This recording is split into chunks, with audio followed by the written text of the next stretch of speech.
농림축산식품부 장관이 양곡관리법 개정안과 농수산물 유통 및 가격 안정에 관한 법률 개정안이 통과되더라도 윤석열 대통령에게 거부권 행사를 건의할 것이라고 언급했습니다. 이게 도대체 장관이 할 소리입니까? 매우 위험천만한 발상입니다. 지금 당장 농민들 생계는 나락인데 농림축산식품부 장관은 민심은 아랑곳 않고 폭주하는 대통령 비위 맞추기에 열중하고 있습니다. 대통령이 여당 초선 당선인들에게 거부권 적극 활용하라 라고 언급하더니 여당과 내각이 합작해서 국민과 전면전이라도 불사하겠다는 말입니까? 쌀값, 국민의 힘이 해결하겠습니다. 이거 누가 한 말입니까? 지난 대선 국민의 힘이 동네마다 내걸었던 현수막입니다. 이렇게 표를 받아놓고 국민의힘은 그동안 쌀값 안정과 농가소득 보존이 시급한 상황에서 무슨 노력을 했습니까? 이렇다 할 대책도 없이 민주당이 내놓는 대책에 그저 반대만 외쳤습니다. 오히려 적법한 절차대로 처리한 양곡관리법 개정안에 대해 대통령이 거부권 행사를 해서 절박한 농심에 돌을 던졌습니다. 그동안 양곡관리법 등 수많은 민생 법안이 대통령의 거부권과 집권당의 일방적 떼쓰기에 발목 잡혀 국회 문턱을 넘지 못하거나 넘더라도 거부당했습니다. 더 이상 이런 상황을 반복하지 말라는 것이 지난 총선 민심이었습니다. 대통령의 묻지마 거부권 행사에 민생이 발목 잡히는 일을 더 이상 좌시할 수 없습니다.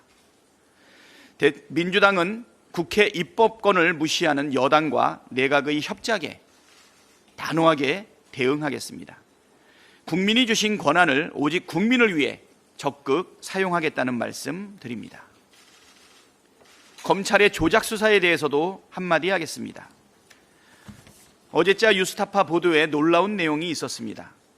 국정원이 작성한 45건의 문건을 분석한 결과 쌍방울이 대북사업 호재를 이용해 주가 조작에 나설 가능성을 국정원이 사전에 포착했고 그에 따른 대책까지 세웠던 사실이 그 문건들에 담겨 있었다는 것입니다.